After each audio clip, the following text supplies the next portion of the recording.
বাসপার কৌশলও বাঁচাতে পারল না প্যারাগুয়েকে। কিলিয়ান এমবাপ্পের পেনাল্টি শটে 1-0 জয়ে কোয়ার্টার ফাইনালে ফ্রান্স, যেখানে তাদের প্রতিপক্ষ গত আসরের সেমিফাইনালিস্ট মরক্কো। চলমান বিশ্বকাপে মেসির সমান 7 গোল করে এখন যৌথ সর্বোচ্চ গোলদাতা কিলিয়ান এমবাপ্পে।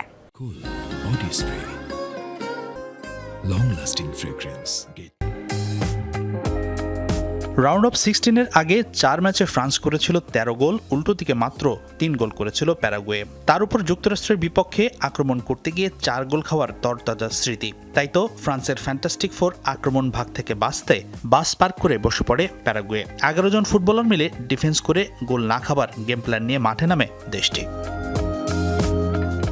এমন পরিস্থিতিতে একের পর এক আক্রমণ করতে থাকে ফ্রান্স, কিন্তু এই মানব দেয়াল ভাঙা যাচ্ছিল না কিছুতেই। প্রথমার্ধে ফ্রান্সের 302টির বিপরীতে মাত্র 76টি পাস দিয়েছিল প্যারাগুয়ে। ম্যারমেরে এই ম্যাচে কিছুটা উত্তাপ আসে, তবে সেটা খেলার কারণে নয়। ম্যাচের 35 মিনিটে প্যারাগুয়ের আন্দ্রেস কুবাসের ট্যাকেলে এমবাপ্পে মাটিতে পড়ে গেলে দ্বন্দ্বে জড়িয়ে পড়ে দুই দলের খেলোয়াড়রা।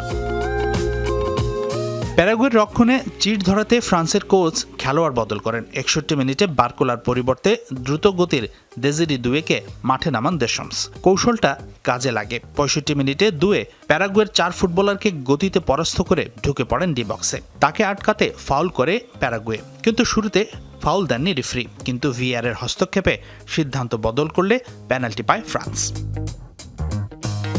সুযোগটা কাজে লাগান কিলিয়ান এমবাপ্পে, স্পট কিক থেকে গোল আদায় করে নিশ্চিত করেন ফ্রান্সের জয়। এই ম্যাচে গোল করে মেসির সমান 7 গোল নিয়ে যৌথভাবে এবারের বিশ্বকাপের টপ স্কোরার এখন এমবাপ্পে। শুধু তাই নয়, মেসির মতোই টানা 2 বিশ্বকাপে 7 বা তার অধিক গোল করার রেকর্ডেও ভাগ বসিয়েছেন এই ফরাসি মেগাস্টার। এছাড়াও বিশ্বকাপে নিজের 19তম ম্যাচে 19 গোল করার কীর্তিও গড়েছেন এমবাপ্পে। ফ্রান্সের বিপক্ষে প্যারাগুয়ের এমন নেতিবাচক ফুটবল বিরক্তির কারণ হয়েছে ফুটবল ভক্তদের। পুরো ম্যাচে 13টি ফাউল করা দলটির অ্যাপ্রোচে বিরক্ত ফ্রান্সের ফরওয়ার্ড ব্রাডি বারকোলা।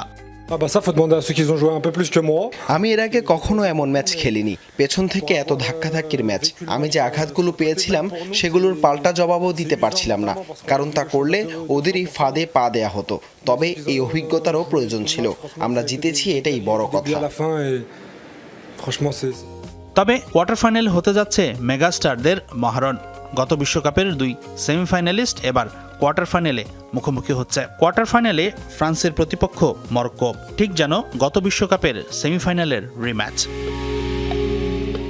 হাসিনুর রহমান, যমুনা স্পোর্টস।